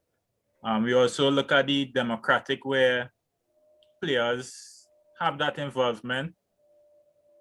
It allows them to be free to that point where, you know, they could think for themselves. So again, it comes down to decision making. You're encouraging decision making. The laissez-faire approach, it's too much freedom for the player to an extent. So for the factors that impact the coaching styles, some are saying it could be like based on the age group that you're dealing with. You know, so those are some of our thoughts that would have been shared within the groups there. Thank you very much, Coach Sidano. Thank you very much. Can we have somebody from group 9, please? Somebody from group 9, please. Good afternoon, Radanfa Abu Bakr here. Hi, Radanfa. Welcome, buddy. Yeah. In terms of the advantages and disadvantages of the different leadership styles, we sort of focused on the both ends of that spectrum. With the autocratic style, an advantage may be that you'll get exactly what you want because you sort of program the players, and it's almost like joystick kind of coaching. So you might get exactly what you want, but there's no decision making on behalf of the players. And sometimes players become, you know, they lose motivation because they're just instructed exactly what to do, and there's no creativity or expression on their part. And on the other end of the spectrum, which would be the laissez-faire, it's almost the opposite, you know. That would encourage them to be free and to express themselves. But a disadvantage of that may be there may be a lot of mistakes, and sometimes, you know, players just lose the plot completely and go on and do their own thing. In terms of what factors might impact our coaching style, we mentioned the development of the player, the maturity of the player, in terms of their technical ability and general understanding of the game. And even perhaps if it's the game is result orientated, as in if it's a competition and that kind of thing, you might want to you might tend to be more autocratic if it's result orientated and you're playing for results all the time. You know? Yeah.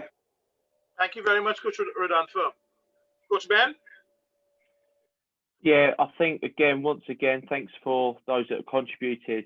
There are some real good points there that those contributions made, and once again, my involvement in a couple of the groups, there's some real good discussion there. And again, it's not to say that one style is better than the other, but it's about recognizing how each style can influence the players that you work with. So working with a more autocratic style, that it perhaps enforces players to make quick decisions, because as a coach, you prompted and effectively given them the decision that the player should be making. Autocratic style is very good when working with very large group of players and you want something to be done very quickly and you want it to be done precisely. Sometimes when working with large groups of players, if you're not perhaps so commanding with your presence and your communication, players can get distracted or perhaps not quite understand what's being required to be done. So using autocratic style is, as I highlighted earlier, perhaps very good for when introducing topics or perhaps introducing a skill to inexperienced or young participants. However, some of the disadvantages of that, as we've already alluded to, is that the players don't make those decisions, or those perhaps activity or inaction decisions that perhaps in games or game-like practices they're required to make, because as a coach you've influenced their thinking. As a result of that, players can feel restricted. Certainly if they want to be, those types of creative players that want to express themselves, they can all of a sudden become very restrictive, and it doesn't really support and allow that freedom. Certainly an autocratic style, though, is very useful and required when certainly managing players when there's perhaps an issue regarding their safety, and you perhaps need to bring them or catch their attention immediately. When you move towards more of that democratic style, players are perhaps more engaged and motivated to do what coaches and players have decided, or engage and discuss what they want to do or work within, or the strategy that they're going to look at, because they've had that involvement. They feel like their opinion and they are valued as individuals, and they are going to perhaps engage more highly as a result of that. It is also going to have to have a bit more of a development of their understanding and interpretation. It's going to encourage that creativity. We said at the start, the kind of utopia, and we want our players to play with that level of creativity and freedom. Certainly working more democratically allows that. However, players are going to perhaps be more slow in their decision making. They may make wrong decisions. So as a coach, how do you handle that? And how do you challenge players to continually trying that? It may not be appropriate if the players don't have the understanding. So you may initially want to use that democratic style. You've challenged players, okay? You've engaged with them. You've had that discussion. You've given players feedback that they continually are unable to execute what you're wanting them to do. You may then have to use a more autocratic and command style to ensure the players' understanding as to where it needs to be. Where if you move more to that laissez-faire, the participants and the players are totally independent of making those decisions. There's got to be that real strong development of trust within your players that they can do at the right speed, the right tempo, the right intensity. So it's got that realism to it that they're going to execute what you want them to. It's also going to perhaps, though, develop leaders. So you might sacrifice that disorganization, that chaos, that perhaps lack of detail within the players' execution, so that players manage themselves. Individuals will naturally step up, organize others around them, but that may, for that evening, for that practice, for that session, be the priority you as a coach has identified, and you're looking or supporting one or two individuals that you've identified with those leadership qualities. And I've already touched on there what those disadvantages already are of perhaps using that style. Someone highlighted there that, and again, from my experience, often what happens is, as coaches will work within a more democratic coaching style or development style when working with players between younger ages or within the foundation phase and youth development phase. But then when they get into a first team performance environment, all of a sudden, everything's very autocratic, very dictator-like in terms of structure and systems. However, I will challenge that and ask, is there a way in which you can involve your players in the process? Is there a way in which actually, even though there's performances and the outcome of those performances is key, that you can coach in a way that supports and allows players to continually have good decisions, they're involved in that decision making, and it supports them and allows them to have that freedom. So just something that I want you to very, very quickly, just in the chat, literally for 30 seconds, I want you to, in the chat, put, does your coaching style have an impact on performance? It's a yes or a no. So in the chat, very quickly, does your coaching style have an impact on the player's performance? Okay, a lot of yeses so far. Thanks to everyone, for sure. Okay, interesting so far, brilliant. Okay, so this concept of coaching style having an impact on your performance. So when I say coaching style, I mean in terms of that continuum of being autocratic to laissez-faire. Does that have an impact on performance? Now, what I'm about to detail now is actually research that I carried out. Some of this was to actually challenge the thoughts and ideas that at the time my academy manager had. So I was working in an environment where we as coaches were required to be very autocratic. We had to drive and push players to maximize the work that they and the intensity that they worked at. That didn't quite align to my own personal beliefs, and in a professional way, we decided that let's explore this further. Let's actually see, rather than having that subjective opinion, can we have something more objective to base that opinion on? So through research, through having our players wearing the GPS and heart rate monitors, as they do with every session, over a number of weeks, what I did as the coach, delivered the same session on different days. One time within that session, I would deliver in a very autocratic way, very commanding of the players, very dictating on what I want the players to do. I would drive the players to work harder constantly. Then the other time that I delivered exactly the same session, I would be more democratic. I'll involve the players more, perhaps at times moving more towards that laissez-faire style. What I would make sure that I did, rather than having the practice where I perhaps delivered autocratically first and then delivering the second session more democratic stroke laissez-faire, I'd alternate them or I'd flip them around. I'll change the days in which I'd done the sessions on so that there wasn't perhaps any influence on perhaps when games were, fatigue and so on. So this was conducted and this was the results that we found. So what you can see there in that table is the average distance by every single player. And you can see there's a slight increase in players' total or average distance, as a result of the autocratic coaching style. That shows a calculation which is known or referred to as player load. This is a calculation that those sports science systems calculate as based on total distance, high speed running, so high speed running that they complete within the session, physical contacts and challenges they had. Again, autocratic is just ever so slightly above the baseline data that we've collated for seasons previously and the different coaching styles. You can see there the maximum heart rate and average heart rate, again, very similar, but autocratic is just ever so slightly ahead. And then finally, in terms of high speed running or high intensity running, okay, again, very similar. But actually, when you put the data through the analysis, coaching style was found to have no impact on performance.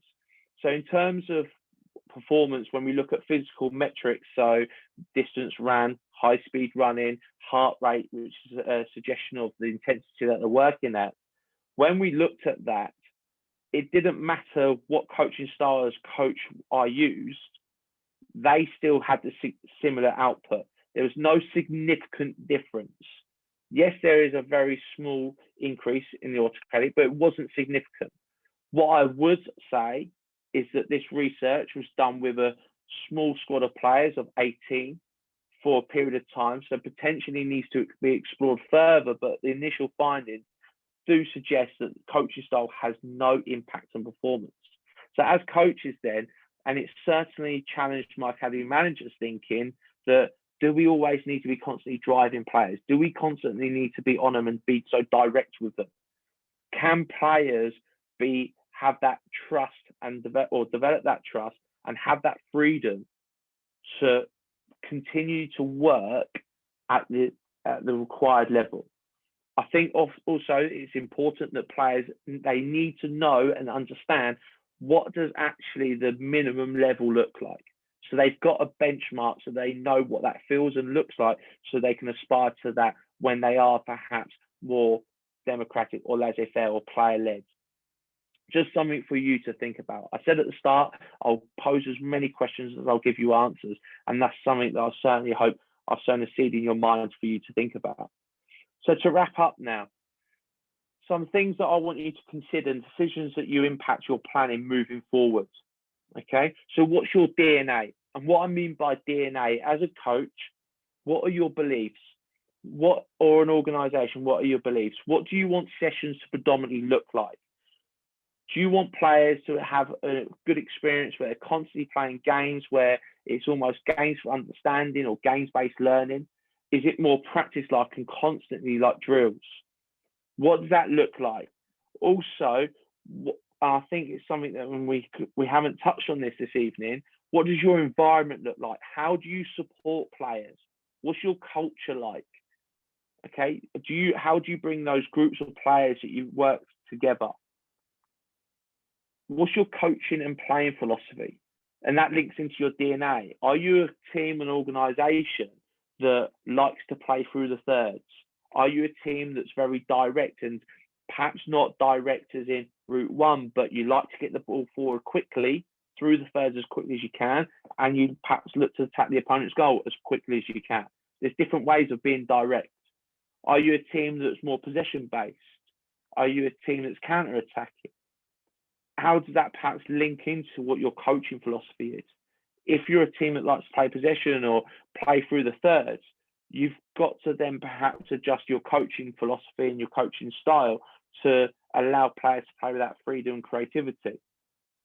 Also, as an organisation, certainly if you're in a development model where you've got teams and players of varied age groups, similar to the player pathway that I showed at the start, and then there's a senior setup or your top end age group, is their coaching and playing philosophy, is it aligned? Is that then perhaps supports the player's development and journey through that pathway? If each team is almost working in silo, well, you've got one team being route one team being very possession based, and they're coaching very different ways, and then that age group then has to go to the next one above, all of a sudden those players are perhaps going to struggle because they're going to be asked or set different challenges all of a sudden that they haven't experienced. Will that contradict what you're trying to achieve when you're trying to develop a player to represent perhaps your first team? So again, just small questions for you to think about and reflect upon away from here. Guys, ladies and gentlemen, that is me for this evening. Can I thank you all for tuning in? As I said at the start, it's been a huge privilege for me to speak with you tonight. Thank you very, very much, Coach Ben. And guys, before you go, please don't go. Before you go, I just have two of our coaches to give two votes of thanks, and we also will just talk a little bit about what's happening next week. Coach Ben, so I'm going to ask one of our former national players, Coach Kenwin Jones, to say a few words, please. Well, good afternoon, good evening, good night, Ben. Pleasure to speak to you. I first of all want to say thank you for your time. Thank you for the information and the knowledge that you've shared with this group of coaches this evening. I know it's a different perspective on what a lot of us have learned previously. It surely is going to give us the impetus to go away and change our perspective on the way that we look at coaching and development and preparing our sessions. I know that this information is very much invaluable to everyone here, and I do hope that seminars like this can continue to happen in the future. Again, from all of us to you, thank you very much. And for me personally, thank you very much for sharing this with us. All right, thank you, Kenwin, for your kind words. Thank you. Thank you, Kenwin. Thank you, Kenwin. And I'm going to ask our assistant national coach, Coach Derek King, to say a few words, please.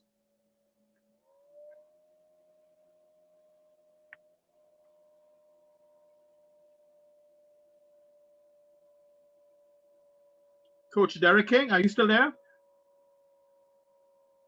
Sorry, I was on mute. Sorry, I apologize for that. Good afternoon, everyone. Good day, good night. Coach Ben, on behalf of PTFA, the Olympic Committee, the sports company, and our technical director who has to put this together, right, Coach Ben, I would like to thank you for providing us with great knowledge, insight, and time with this excellent training session. This will help us to develop our coaching education and assist in developing of our players. And I really appreciate it, from my heart. Thanks. No worries, Derek. Thanks again. Thanks for your kind words. Really appreciate that. Thank you.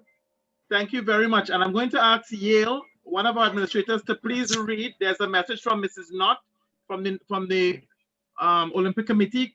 Yale, can you read the message that Mrs. Knott and Patrice Charles left from in the chat, please? Oh, Mrs. Nutt is here. Oh, Mrs. Knott, you're here. Sorry, my dear. Mrs. Knott, sorry. Can you move up both the sound, please? I know it might be a long discussion, so maybe offline I can get some feedback from Ben, but there's very much the discussions now with the science on long-term athlete development and early specialization.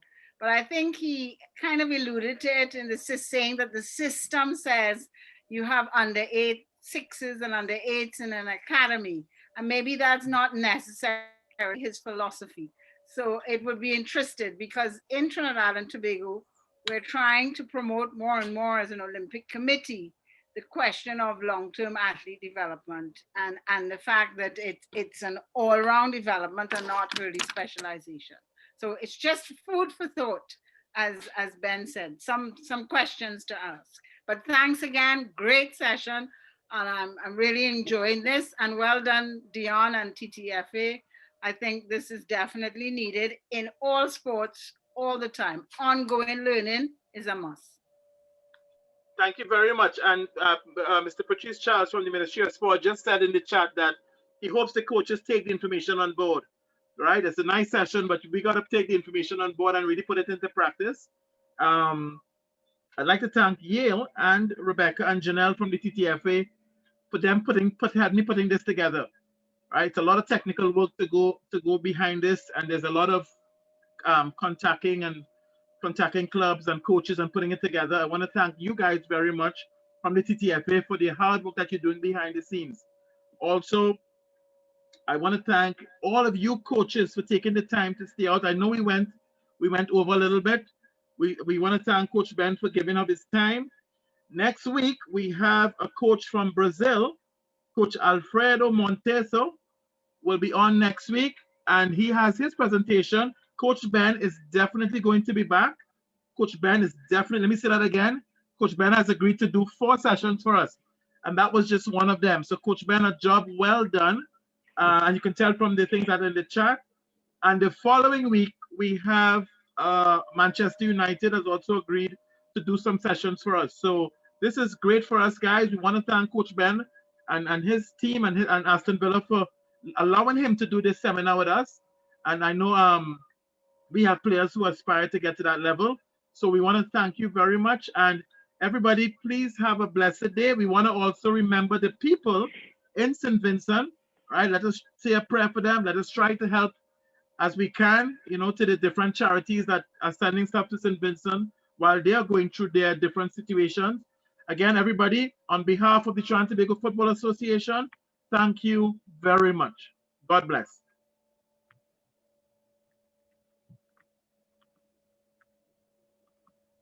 Right, thanks everyone for coming. Very privileged to be here, and thanks again for the seminars and whatnot, and thanks again Coach Ashby for providing us with the info that we could carry out in the future. Thank you very much. Thank you, Yannick. Thank you. Have a good evening, all.